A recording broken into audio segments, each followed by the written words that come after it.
Being curious in life doesn't necessarily always mean curious outwardly. I think it's so important to be curious inward as well. Asking Mhm. asking tough questions of yourself and having those difficult conversations with yourself, gives you the ability and the confidence outwardly as well.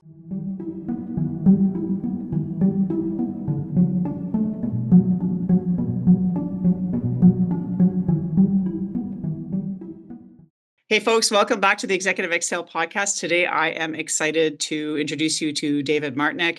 He's a friend and an expert with over 30 years of experience in communications and marketing. From bootstrap startups to billion-dollar tech giants, consumer businesses, nonprofits, and public sector organizations, our guest has crafted a legacy of innovation and results. He's driven an impressive revenue growth in companies, built groundbreaking brand strategies, and develop demand generation programs that deliver on key business goals. But there's more to the story than just numbers and strategies with David. He's known for his people-first mindset. He excels at building motivated teams and fostering a supportive workplace culture where boundaries are pushed, calculated risks are taken, and the next generation of leaders are mentored and championed. And of course, he knows the power of connection. That's part of the reason why David and I get along so well. And he weaves a lot of tales around his 8-year-old son who keeps him on his toes, inspired and grounded. So tune in as we explore the journey with David today around leadership, family, the passion for building teams, and doing things that really make a difference in our world. So welcome. I appreciate having you on the show. Wow, what an intro. I'm humbled and flattered, and I want a copy of that. I will send you the copy so you can use it in your bio. Wonderful. So happy to have you here. And I always love to start with a bit of an introduction so folks can kind of get to know you a little bit. Your family is such an important and integral part of your life, and your life's experience. And I just want to give people a flavor of who you are. So maybe give us a sense of your journey, just sort of where you are and how you've kind of come to this place. Big question, but I want to start with that so people can get to know you a little bit. Well, thank you for that very probing question. It's hard to speak about oneself, I find, and where to begin. I like to think about my upbringing and sort of those formative years that sort of put the building blocks together. And I've often talked about my dad and his influence on my life, positive, negative, constructive, and otherwise. And that continues to this day. He's going to be 80 next year, so he's a big part of my life and continues, and hopefully for another 80 more. But in those early years, some of the most important lessons he taught me were around relationships and the importance of relationships in life, not just professional, but in life in general. And I feel like in our own personal life, we get to practice a little bit and then maybe apply some of that in our professional lives as well. And they crisscross and meld throughout the course of our career. But, his ability to build trust quickly with people was profoundly influential. And it all started and ended with integrity and authenticity. And he was who he was and is who he is. And there's, again, Eastern European, almost 80-year-old man. I don't think he ever had a filter. And, while it always came from a place of kindness and respect, he was just very honest with people. And I'll just give you a quick example. When I graduated university and I stepped into the professional world, my dad hired me, of course. He had a general contracting business and he was pivoting to building custom homes. What I discovered in those first few months was that people only bought from us because they bought into my dad. So 90% of the people walked in and were somehow offended or affected adversely. And I was immediately caught off guard by how many were. But the people that bought from us became lifelong friends and family. They bought him, they bought his vision, his values, and it connected with them on a deeper level than just the home that they were buying. And I say just the home. Homes are such a huge part of our lives, but it was something that has stuck with me for 30 years was that most things go well beyond the surface that we see. Things are, and I say this far too often, it's complicated. Everything is complicated. And so when people came in and they bought from my dad, he literally 25, 30 years later still had a key to their home. And they would call him up and say, "Could you pop in? We're going to be at work today. Can you come over and have a look at this?" I mean, when does that happen? There are no builders I can think of that could have a relationship like that with their clients.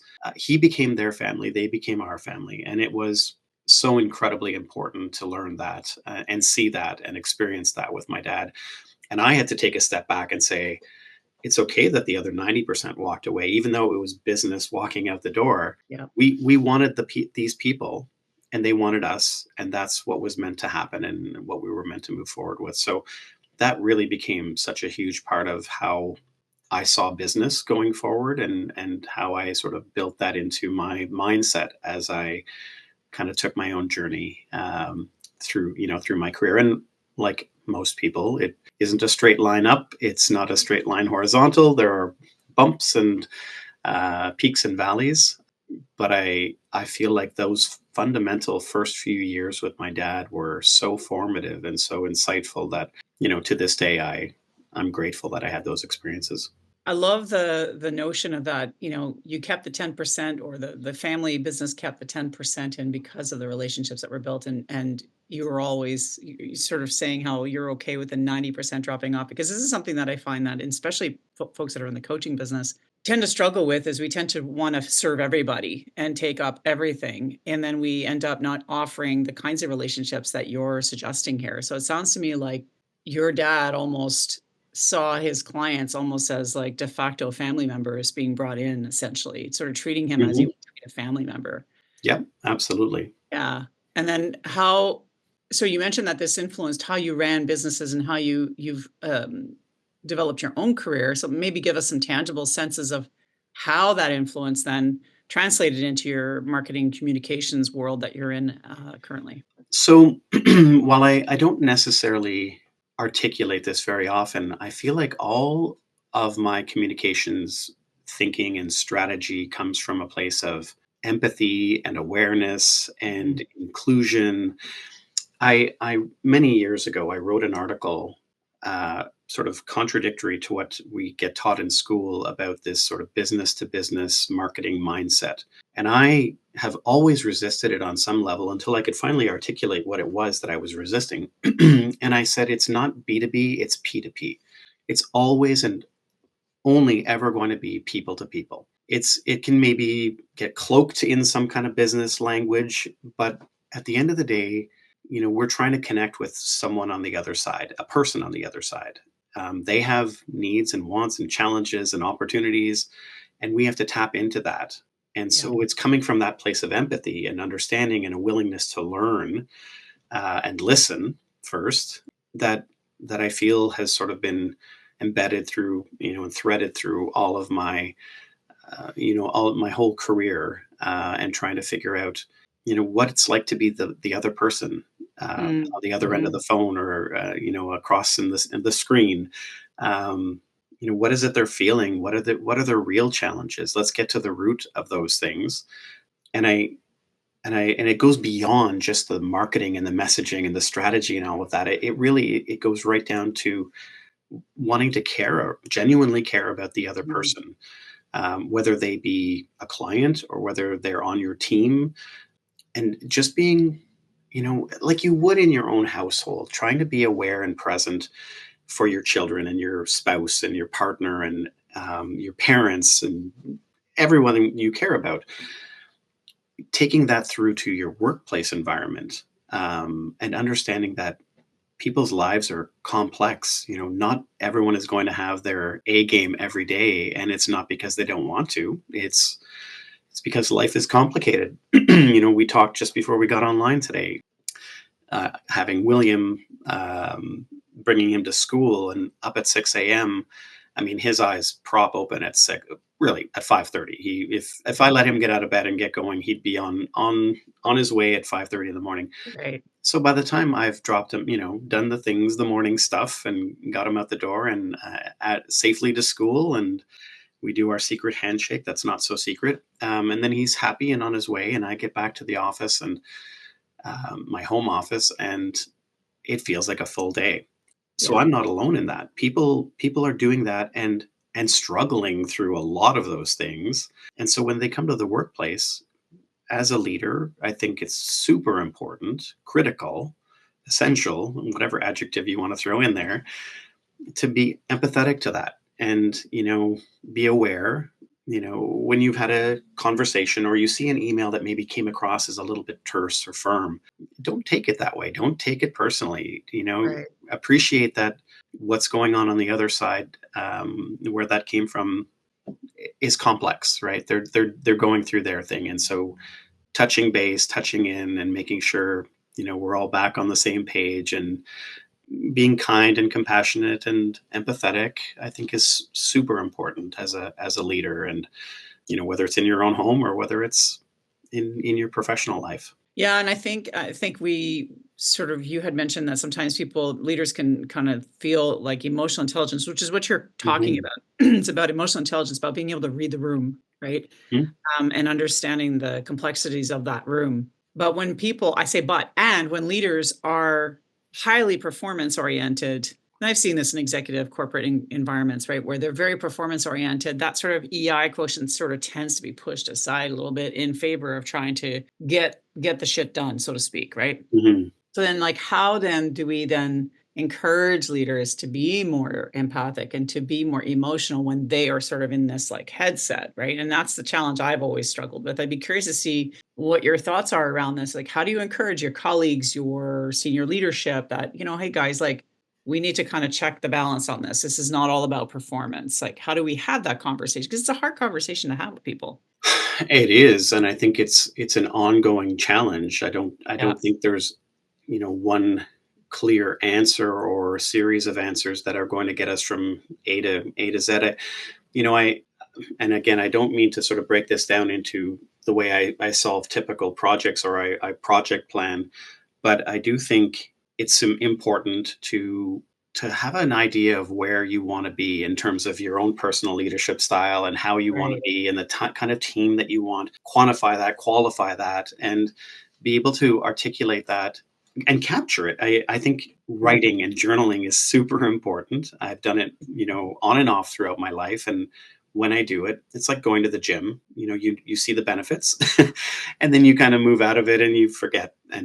But as a leader, I think, knowing where you want to be and how you want to be as a leader, crystallizing that, capturing that, articulating that in your own mind, and then being self-aware enough to go back and identify where you are today, where the gaps are, and figure out the path forward through your Mhm. network on your own, self-learning. But I think it's so important to find like-minded people who want to continue to grow in their leadership capacity.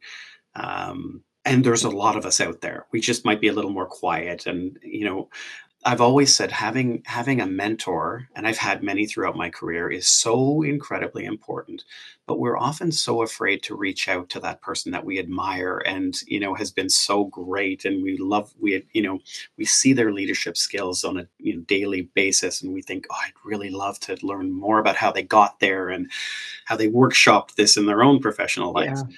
But then we sort of hold back because we're worried about how that's going to come across or whatever it is that goes on in our own head. But what I've found each and every time, without fail, 100% of the time, when I do reach out to somebody, they are always grateful and appreciative and humble and kind and flattered, that we took the time, we showed our appreciation and our admiration, and they are ready and willing to work with us, talk with us, sit with us.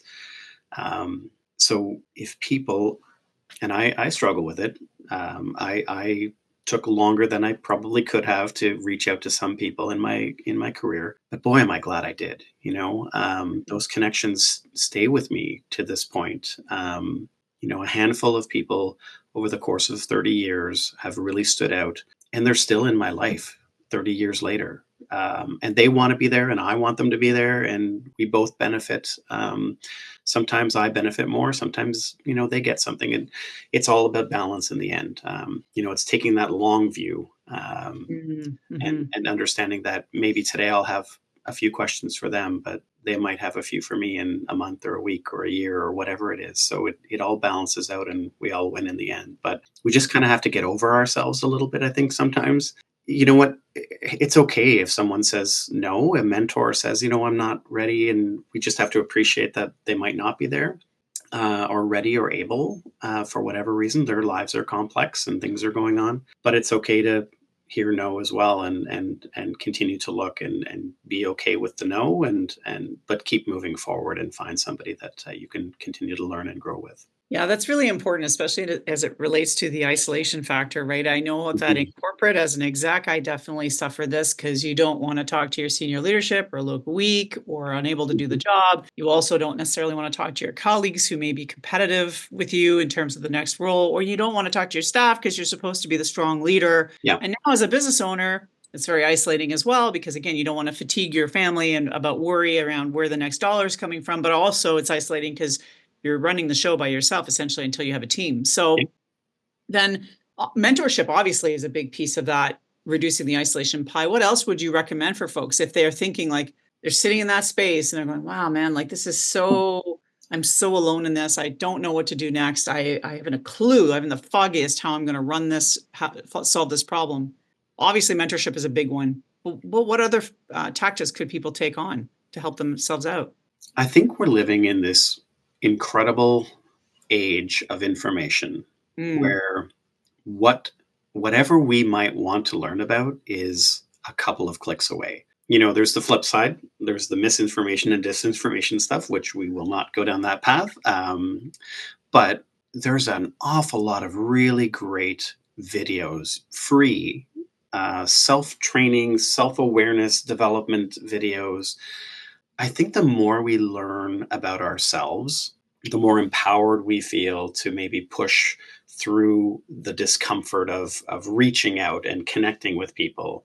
And I'll be honest, through COVID and just before COVID, I went through a separation, and then COVID threw us all into isolation when I was already heading down that self isolation path, and it was self inflicted, and it right. was consciously decided on my part that my bubble became very small. I did not do a lot of networking. It was me time. It was self reflection time. Really, just working on myself and what I needed to do, and I think we just need to be better at saying that's okay too. Not feel Right. it's that cliche, and I often throw things out that sound like cliches, but they come from the heart. It's self care is not selfish. It never Right. is. And I do believe we're finally getting to the point in society where that is becoming a little more accepted. Whereas before it was, people would just be judged for, as being selfish for taking care of themselves. Oh, they went to the, gym or they went on vacation and look at them. I think we're moving through and past that now. And we're realizing that if we can't be our best self, we have much less to offer, to others around us, the people we care and love and work with. And, so that period for me was super important. And I highly encourage people to be, I'm throwing air quotes up here for those that are just listening. It's okay to be selfish because self care allows you to be the best version of yourself and then go forward in whatever capacity it is you feel comfortable with. The path is different for everyone, and that's okay too. I think, you know, if there's a takeaway from any of our conversation is your path is your own and it's okay. If it's to stay within your bubble or your bubble is smaller than the person next door or the leader that you admire so greatly, that's okay. It's your journey, it's your path. You have the power to create and craft and pivot and do what it is you need to do. You're an example of that. We talked a little bit about your first career as a nurse, and now you're coaching and mentoring and helping guide people through important phases of their self-awareness and development as well as their career path. And I don't know if you would have thought you would be here today when you were a nurse. Yeah. Our paths are what they are, and it's okay. It's okay to be you. And and I say this and I'm leading myself into this part of the conversation or response. Whenever I meet new clients or new prospects, I always start out by saying things like, what you're going to hear is the original me, the authentic me. It's not some canned response that you're hoping to hear. In Right. fact, you may not hear the things you want to hear. And I'll give you an example of that. One of my clients is a director general, so smart, so aware of what she's trying to build. And we ended up having a difficult conversation because I said to her, "Your vision is clear and powerful, and it's an incredible view forward. The path you have in your mind is incredible, Hmm. but no one understands it." And she said, "No, they do. They do." And I said, "No, they don't, because I've spoken to dozens of them, and they're not it's not that they're afraid to speak with her because she's kind and considerate, and but there was a massive gap between her awareness of their understanding and the reality. And that gap needed to be closed. And I think for her to hear that was not easy, but now we're carving a path forward to help bridge that gap between reality and perception. Those things don't come easily. I don't know if I would have done that 5 years ago or 10 years ago to Hmm. someone, and risk losing her as a client. Right. So difficult conversations are important to have, and that ability to have those conversations doesn't happen overnight. It's a process, and you build the tools and the confidence and the ability to have those conversations. I think the big piece, one of the takeaways from what you just said is that it's really important to not only have a vision, but make sure that those around us understand what that vision is and how you, because it's hard to get that first follower if they don't understand. And the same applies in business, as you just alluded to. Hmm. If your clients don't understand what your program is and how you can actually help them solve a problem, you're not going to have clients. They're just not going to sign on with you because they're not going to understand how you can help them. Because and I just love that notion of making sure that you number one, you're self-aware enough to know what your vision is for yourself and for your organization. But secondly, you need to really know how to communicate that to people so that they and validate it so that they actually get what you're trying to do. Yeah, I think being able to articulate your value, your role, and Hmm. your value is so incredibly important.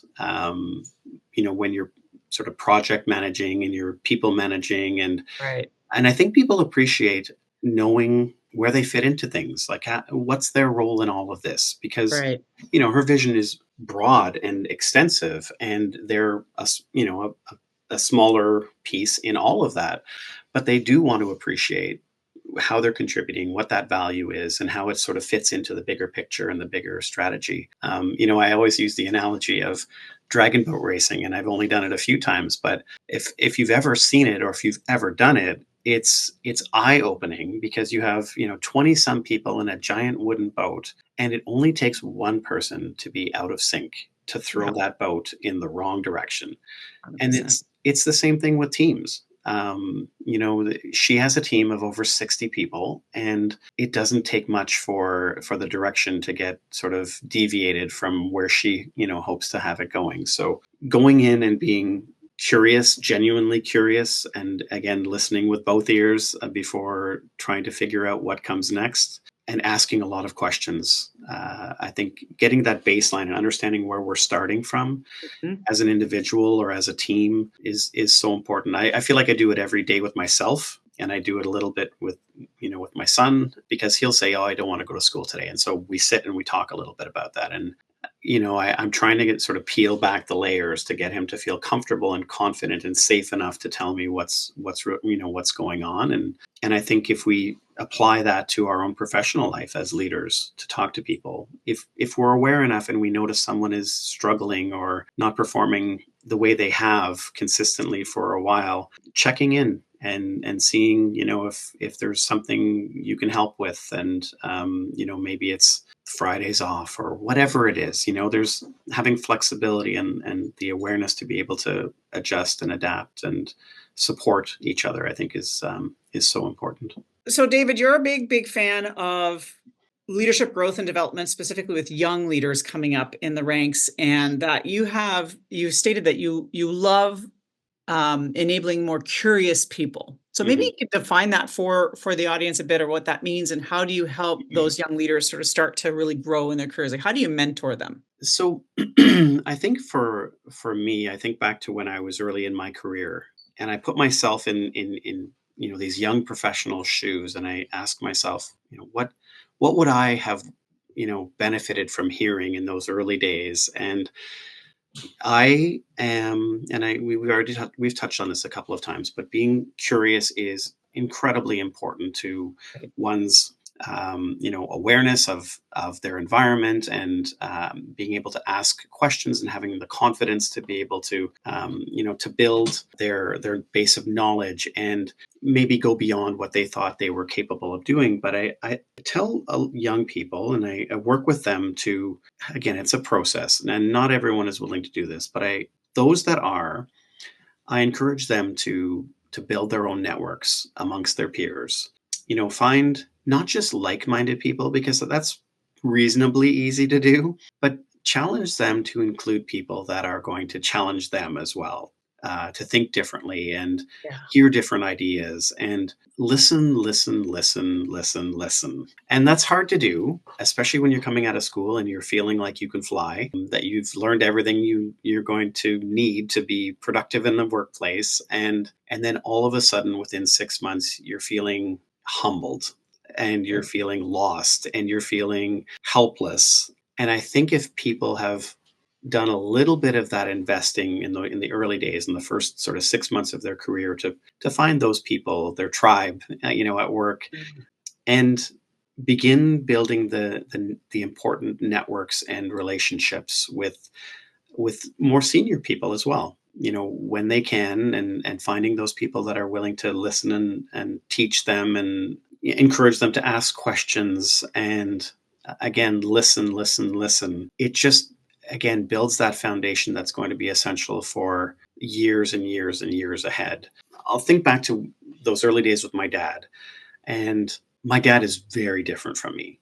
He's very straight shooter. The tone, the language is, again, it's an Eastern European thing, that generational thing, but there's no sugarcoating. It's go get this and do that. And he spoke like that with our clients, but he did it from a place of care and wanting to be helpful. And one of those early lessons for me was, sometimes you have to look past the tone to hear the message, the Mhm. real message that's behind it. And it's, again, it's another thing that I say to young people is, you sometimes, you're learning, you're sort of drinking out of a fire hose in those early days, and the same applies for people that are switching positions later on in their career. You're going into an entirely new environment and starting over in many ways. But young people in particular, I find, they're drinking from the fire hose, and there's so much coming at them at such rapid speed. It's finding ways to slow things down a little bit and allow it to sort of sink in and build their capacities and abilities in different ways, and allow them, encourage them to be self-aware and say when things are not okay, or that they're struggling, or they need help, and that there's nothing wrong with that. As I'll do that, I'll try to lead by example. And I think about with William, if I'm struggling with something, he's incredibly sensitive to energy, and he's very aware, and he'll say, "Are you okay, Dad?" And I'll tell him, "You know what, kind of," and Mm. I'll tell him what's going on, to the best of my ability, and being aware that an 8-year-old may not necessarily be ready to hear a lot of stuff. So it's calibrating it a little bit to the audience. But with young people, just giving them that safe space to be able to say, "You can tell me what it is you're struggling with," and I think that just gives them the tools to be able to self-reflect and figure out a path forward. And it's not about giving them the answer. I think it's so important for them to figure it out as well, and Mhm. maybe giving examples of what happened in your life, that the sort of things that influenced your path, and how you navigated through some of the similar challenges they're facing. But just give them the space to be able to test things out themselves and let them fail. It's so important in the tech space. We talk about failing fast, right? In life, it's the same. We are going to fail. And so letting young professionals struggle is not a bad thing. if we want to leap in, like our children, we shouldn't just leap in and fix it right away. They need to figure some things out as well. And I think the same applies with young professionals. It becomes a learning opportunity for them that becomes instrumental in future years. So letting them feel okay about failing is a very important lesson for sure in the workplace. Yeah, it's definitely something that we struggle with when we get into senior leadership positions oftentimes, especially in bureaucracies. We're in Ottawa, the two of us, it's a government Hmm. town, lots of low risk tolerance environments, bureaucratically and so on. But I love the idea of building your community or your network of people that aren't necessarily like-minded, because you get echo chambers, right? There's Hmm. nothing worse than being a leader in an echo chamber, because you are most at risk when you don't have diverse ideas. Yep. You're most likely going to experience something very negative, either from a business perspective, performance perspective, because you're going to miss something because of the blind spots that aren't being identified by those different thinking folks that you're not letting into the room.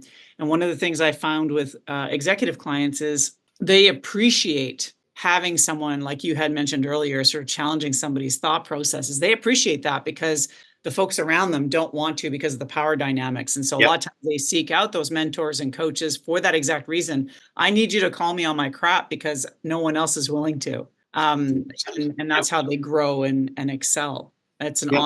awesome point you're making there, for Well, sure. and I think what's interesting for me professionally is I've got, public sector clients, I've got private sector clients, nonprofits, and over the years, just a variety of different environments that you're going into that have entirely different mindsets and Mm-hmm. processes. And you need to come in and be incredibly flexible and curious and appreciate and adapting.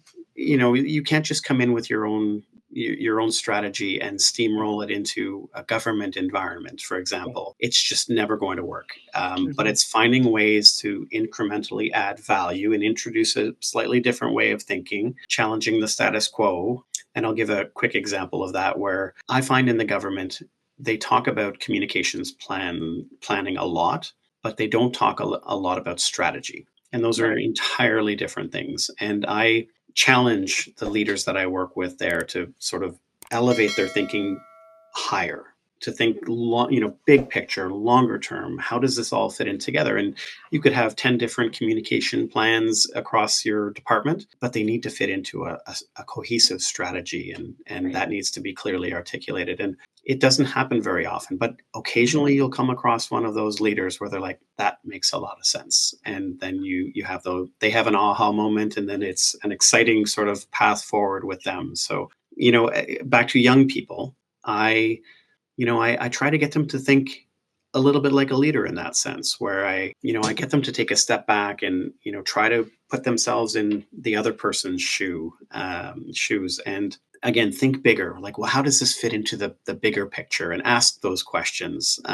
Because sometimes through the course of, asking a simple question like, well, how does that impact, something down the road? You might actually end up changing that path a little bit, because there all of a sudden the light bulb goes on and the leader says, you know what, yeah, that's just an activity that doesn't necessarily fit in. So you create awareness around something that could have been just a whole waste of time, and just energy and time spent when it could have, and it didn't fit into anything bigger than that. So goodness, there's so many thoughts racing through my mind right now, in terms of how I like to get and influence how a young person thinks in their early years of their career. But at the end of the day, I always say this, and I don't often say it out loud, but I'll say, I want these young people to look back in 5 or 10 years and talk about the influence, the impact I had on them, the way I talk about Great. those that impacted me. If there's any legacy, I don't care that we turned $1 million company into $1 billion company. It's the people that I've hopefully had some kind of impact on, both professionally and in life. That's the true legacy, I find. Absolutely love that notion of creating legacy based on impact rather than Hmm. dollars or, Hmm. items, things of life. I love that. You mentioned that every leader I've worked with has this, by the way. Anybody who's highly performant has this. But you mentioned a little bit about your grappling with imposter syndrome. I don't think that I have a client who doesn't have this to some Hmm. degree. You know. Everybody struggled with this, myself included. I'd be curious to see how this shaped your journey and what you may have put in place to support yourself to overcome some of those sensations of imposter syndrome. Wow, it feels like it happens semi-hourly. Yeah, that was me just 2 hours ago. Yep. Yeah, yeah. I feel like even on a micro level, when you're struggling with your laptop, you're like, I've been doing this for 20 years. Yeah. Why can't I find something? Anyway, I feel like I have that imposter syndrome kick in with every new client because quite often I'm carrying my experience, sort of my horizontal experience of marketing communications, public affairs. But I'm now taking this bag and bringing it to an entirely different industry or sector. And while there's a lot that's transferable, there's a lot I need to learn. And these are entirely new communities with entirely new sensitivities and things that I may never fully understand, but I have to somehow take what I know, bring it into that environment, and carve a path forward that's hopefully going to be successful and Mhm. achieve the desired outcomes. And it's not easy, and you feel dumb those Mm. first few days. You feel unqualified, and what I end up doing eventually, once I sort of push past those feelings, is to say, I've done this before. I'm good at this. I'm going to go in and ask the right questions or the wrong ones, and I'm going to learn, and then I'm going to find ways to incrementally add value and move this forward. I'm not going to be the bull in the china shop and smash and break things.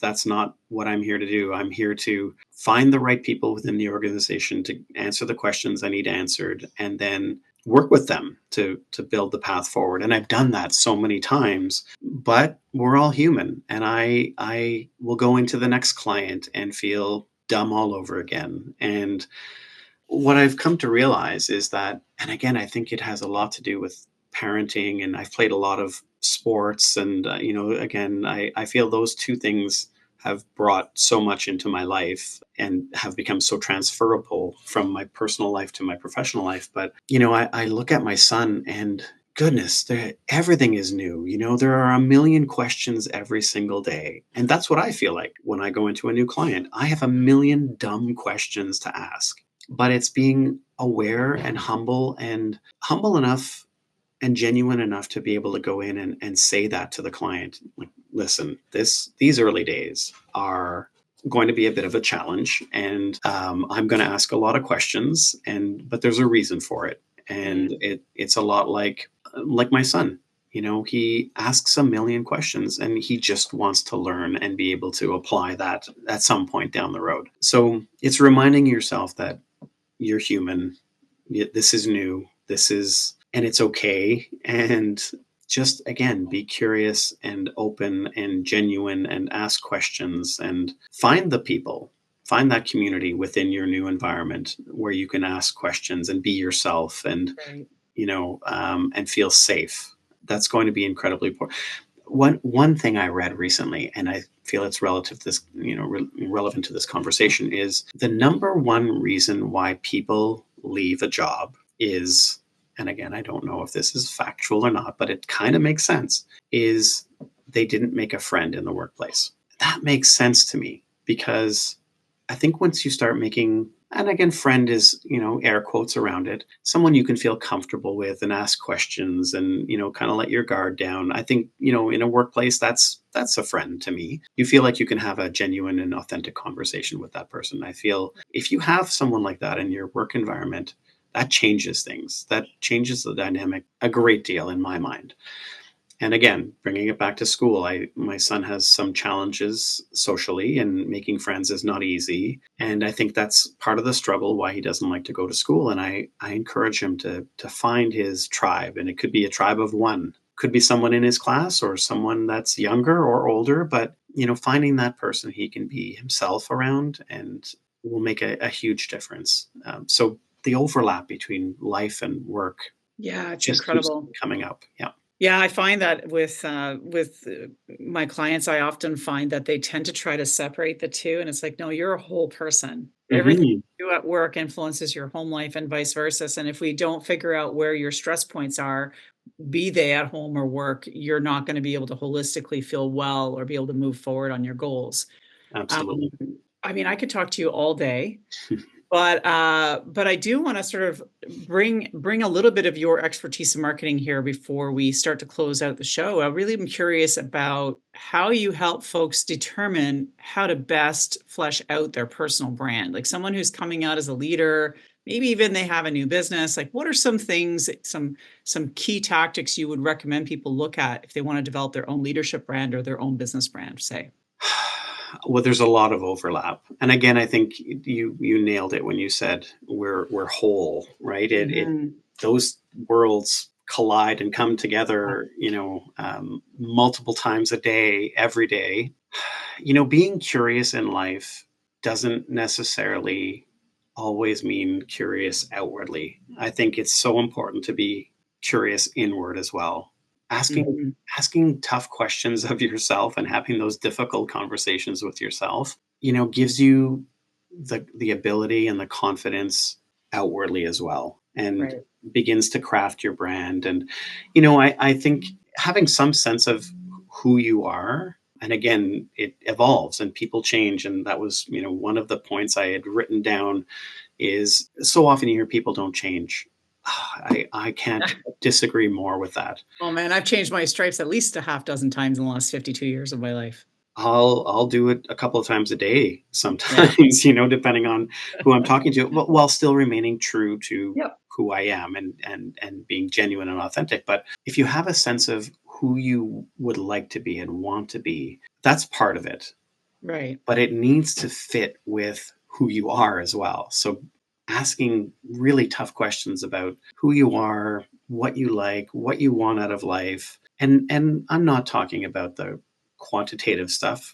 Sure, that's important as well.